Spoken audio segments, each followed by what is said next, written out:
গতকাল রাতে গোপন সংবাদের ভিত্তিতে আমতলী থানার অন্তর্গত সূর্যমণিনগর ত্রিপুরা ইউনিভার্সিটি সংলগ্ন এলাকা থেকে ৩৩ গ্রাম ব্রাউন সুগার সহ এক যুবককে গ্রেপ্তার করতে সক্ষম হয় পুলিশ।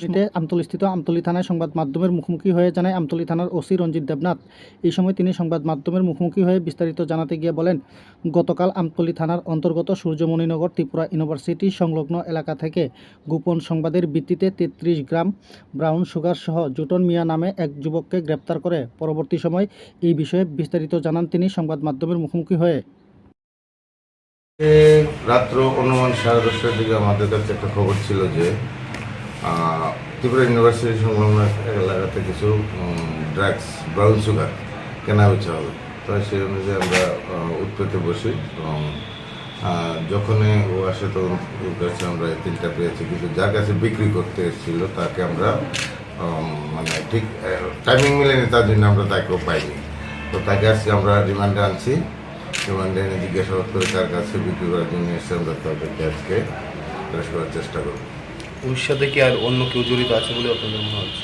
হ্যাঁ, যে মানে কেনার জন্য এসেছিল তো তার সাথে জড়িত থাকবেই, তার জন্য আমরা তাকে আজকে রিমান্ডে আনছি। ওর কাছে কি আর কিছু পাওয়া গেছে? মানে একটা মোবাইল পাওয়া গেছে, আর কোনো টাকা পয়সা কিছু পাওয়া যায়নি।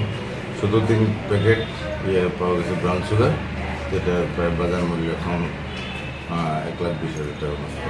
নাম কি? জুটন মিয়া।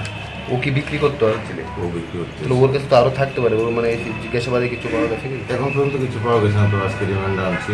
রিমান্ডে জিজ্ঞাসাবাদ করবো। বাড়ি কোন জায়গা থেকে? বাড়ি ফুলতলি। আটক করা হয়েছে? আটক করে ত্রিপুরা ইউনিভার্সিটি সংলগ্ন এলাকাতে। কটার খবর? রাত্র 10:30 9:30।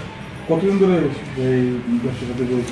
ও তো অনেকদিন ধরে, কারণ আমার সোর্সের যে খবর অনেকদিন ধরে সে জড়িত এবং তার সেই সোর্সের খবর অনুযায়ী তাকে ধরা হইতে। বাকিটা আমাদের ইনভেস্টিগেশনে তাকে রিমান্ডে আনার পরে আমরা আশা করি পেয়ে যাব।